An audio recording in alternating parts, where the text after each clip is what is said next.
Hi friends, welcome to MS சமையலில் இன்றைக்கி நம்ம பார்க்க போகிறது வாழைத்தண்டு சூப்பு தாங்க.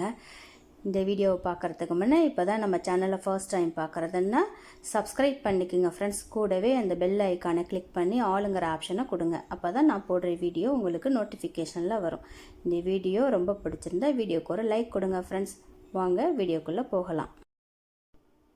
இப்போ குக்கரை நான் அடுப்பில் வச்சுருக்கேன். அதில் 1/4 கப்பு பைத்தம்பருப்பு சேர்த்துக்கிறேன். கூடவே நம்ம க்ளீன் பண்ணி வச்ச வாழைத்தண்டை சேர்த்துப்போம். வாழைத்தண்டில் இருக்க நாரெல்லாம் எடுத்து நல்லா சுத்தம் பண்ணிக்கிங்க. இப்போ அதிலேயே 1/4 ஸ்பூன் மஞ்சள் தூள் சேர்த்து கொஞ்சம் தண்ணி விட்டு குக்கரில் வச்சு ஒரு 2 விசில் வச்சு எடுத்துப்போம். இப்போ ஒரு கடாயில் கொஞ்சம் எண்ணெய் விட்டுருக்கேன். அதில் கொஞ்சம் வெங்காயம் போட்டு தாளிச்சிக்குங்க. வெங்காயம் கொஞ்சம் வதங்கட்டும். வெங்காயம் வதங்கினதும் அதிலேயே கொஞ்சம் இஞ்சி பூண்டு பேஸ்ட்டு சேர்த்துப்போம். இதை சேர்த்து இதையும் நல்லா வதக்கி விட்டுக்குங்க. நல்லா வதங்கினதும் இந்த எண்ணெயிலே 1 ஸ்பூன் மிளகாய் தூள் சேர்த்துக்குங்க. சேர்த்து நல்லா வதக்கி விட்டுக்குங்க.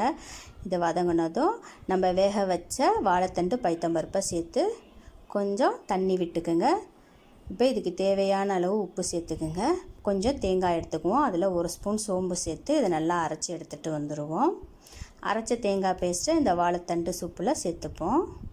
சேர்த்து இதை நல்லா கிண்டி விட்டுருங்க. சூப்புக்கு நீங்கள் தேவையான அளவு தண்ணி விட்டுக்குங்க.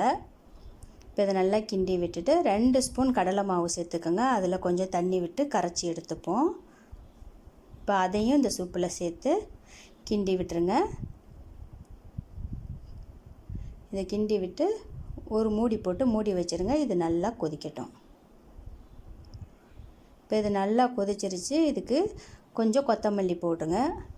போட்டு இதை நல்லா கிண்டி விட்டுருங்க. அவ்வளோதான், சூப்பராக வாழைத்தண்டு சூப்பு ரெடி ஆகிடுச்சுங்க.